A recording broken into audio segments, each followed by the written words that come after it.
Hello, in this lesson we will learn about triangle properties. There are several learning goals for this lesson. We're going to review some of the basic properties of triangles. We're going to learn to classify triangles based on their angles and their sides. And we're going to learn the Pythagorean theorem and how to use it. So let's start with some basic triangle properties. A triangle is a plane figure with three vertices. A, B, and C are the vertices for this particular example. We use uppercase letters.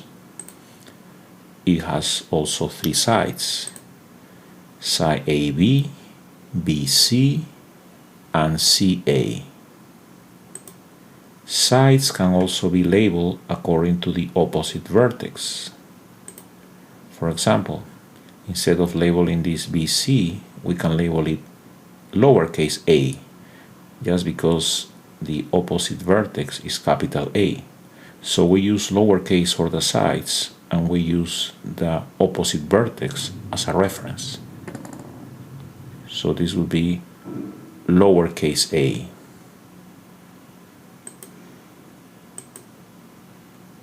Since this vertex is capital B, the opposite side will be labeled lowercase b.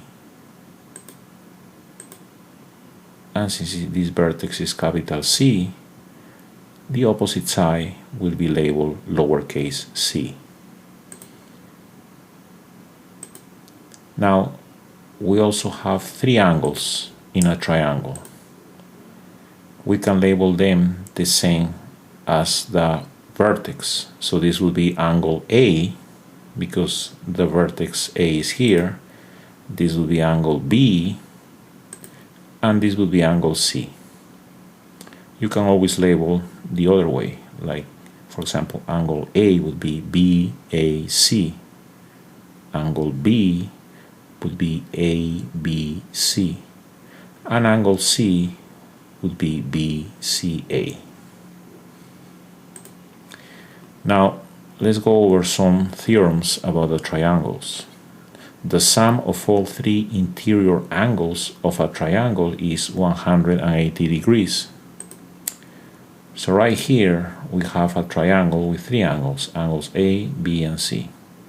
So the sum of A plus B plus C equals 180 degrees. We're going to draw two parallel lines here to show that, to prove that. So this angle and this angle here, the ones in blue, are congruent because they are alternate interior. So if this measures A, this measures A. This angle and this angle are also alternate interior. So they measure the same, they are congruent. If you want to know more about alternate interior angles, please watch the video on parallel lines and transversals. So as we can see here, the sum of A plus B plus C equals 180 degrees, which proves the theorem. Now let's go into types of angles. There are three types of angles: acute angle, angles that are less than 90 degrees; right angles equal 90 degrees; and obtuse angles are greater than 90 degrees. Now, when we classify a triangle based on the angles, we can have a triangle that is acute. An acute triangle has all three angles. All three angles are acute in this triangle, meaning all of them are less than 90 degrees, as we see in this example. A right triangle has at least one angle, or I should say exactly one angle, which equals 90 degrees. And an obtuse triangle has one angle that is greater than 90 degrees. So basically an acute triangle has all three angles acute, a right triangle has one angle that is right, and an obtuse triangle has one angle that is obtuse. Now let's learn about the classification of triangles based on their size. If all three sides are equal, are congruent, then this is called an equilateral triangle. In an equilateral triangle, all three angles are also congruent and they measure 60 degrees each. These lines here indicate that the sides are congruent to each other. An isosceles triangle has at least two sides that are congruent, and the angles opposite to those congruent sides are also congruent, meaning these two angles measure the same because they are opposite to the congruent sides. And a scaling triangle has all sides different, so all sides are different in a scaling triangle. Here we put one line, two lines, and three lines to indicate that the measurements of each of these sides is different from the other. Now, in any triangle, the larger the angle, the longer the side opposite to that angle. Let's see this example. In this obtuse triangle, we have three angles. 120, which is the largest, 32.2, and 27.8, which is the smallest angle. So we're going to label the sides A, B, and C. So the angles from the biggest to the smallest are 120, 32.2, and 27.8 degrees. Now the sides from the biggest to the smallest would be B, because B is opposite to the largest angle, therefore B is going to be the largest or the longest side. C is opposite to the 32.2, therefore C is going to be in the middle. And A is going to be the smallest side because that's opposite to the smallest angle. So you see, the larger the angle, the larger the side. So the largest angle is opposite to the largest side. 120 is opposite to B. And the smallest angle, 27.8, is opposite to the smallest side, which would be A, would be the smallest side. So now let's go into the Pythagorean theorem. The Pythagorean theorem says that if you have a right triangle, C, which is going to be the largest or the longest side because it's opposite to this 90-degree angle, C is going to be called hypotenuse. Okay, so basically in a right triangle, the hypotenuse is the side opposite to the 90-degree angle and is the largest side. Okay, the longest side. The other two sides are called legs. A and B will be the legs. And the Pythagorean theorem says that A squared plus B squared, basically the square of one leg plus the square of the other leg, equals the square of the hypotenuse. Let's see an example. Here we have a right triangle where this leg is 8 and this leg is 15. And we want to find the measurement of the hypotenuse C. So we say A squared plus 15 squared is going to equal C squared.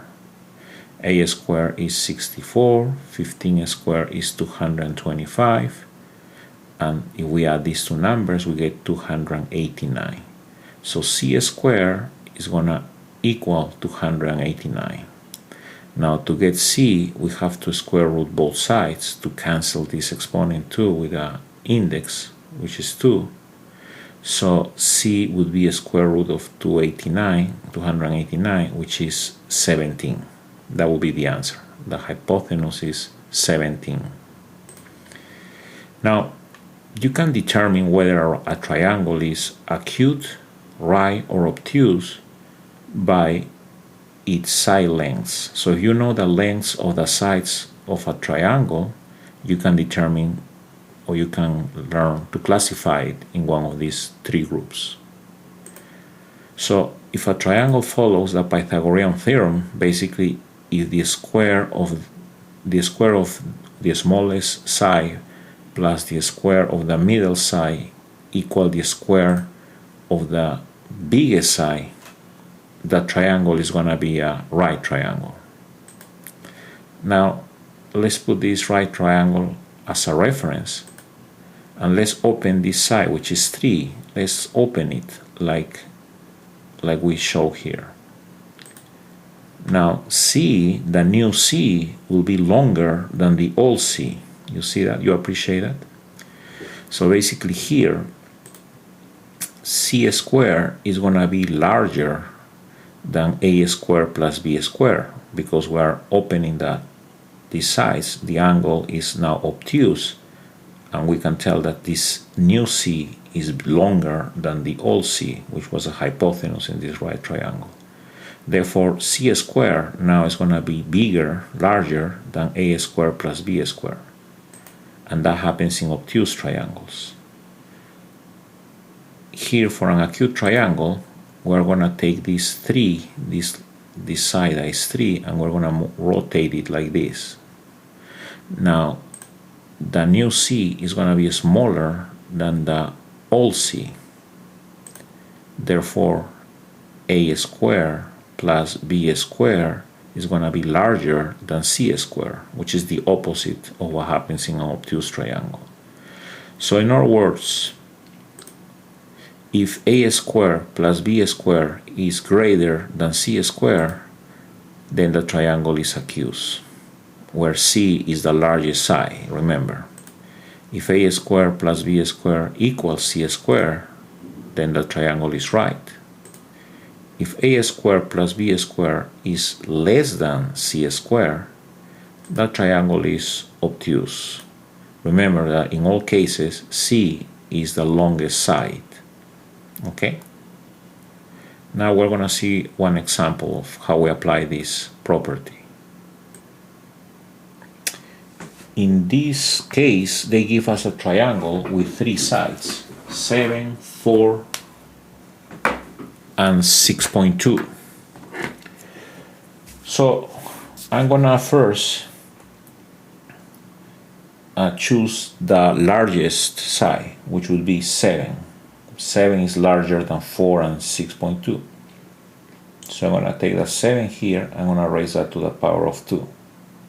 Now the other smaller sides, 4 and 6.2, I'm gonna do the same. I'm gonna take them and raise them to the power of 2.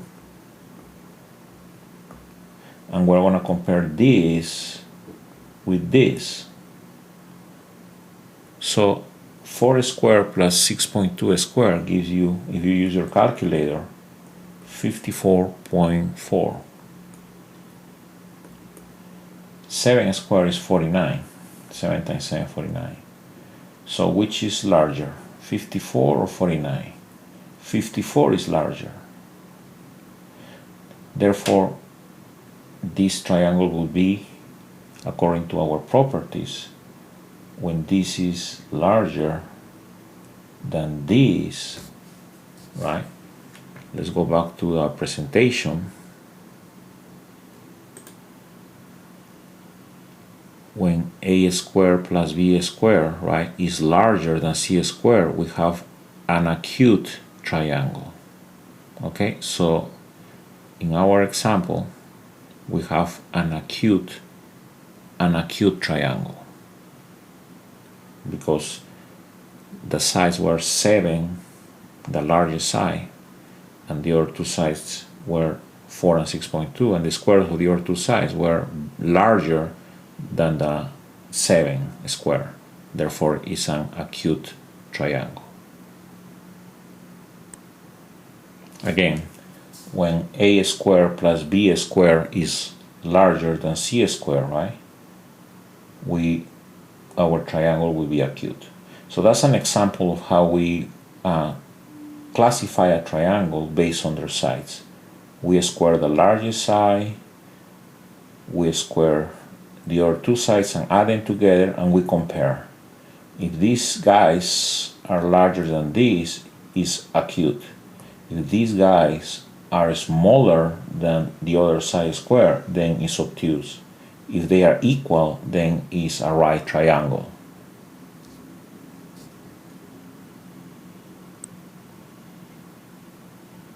Okay, so now here are a couple of examples that we see two triangles, right? They want to know if they are right triangles. Here we square a square plus 16 square, and we compare that with a times the square root of 5 square. Using your calculator, you get that this left side is 320 and this right side is 320. So yes, this is a right triangle because a squared plus b squared equals c squared. Here we take the smaller sides, 22 and 24, we square each one and we add them, and we take the larger side, 26, and we also square it. And we compare this side, which would be 1060, versus this side, which would be 676. And we see that this a squared plus b squared is larger than this side. Therefore, this is an acute triangle. Now, in a different video, I will prove the Pythagorean theorem. But I just show you this really quick, that it's possible to prove the Pythagorean theorem drawing a rectangle, drawing a square, and inside a square another square, and then doing some algebraic methods. But again, that will be covered in a separate video. Thank you for your attention.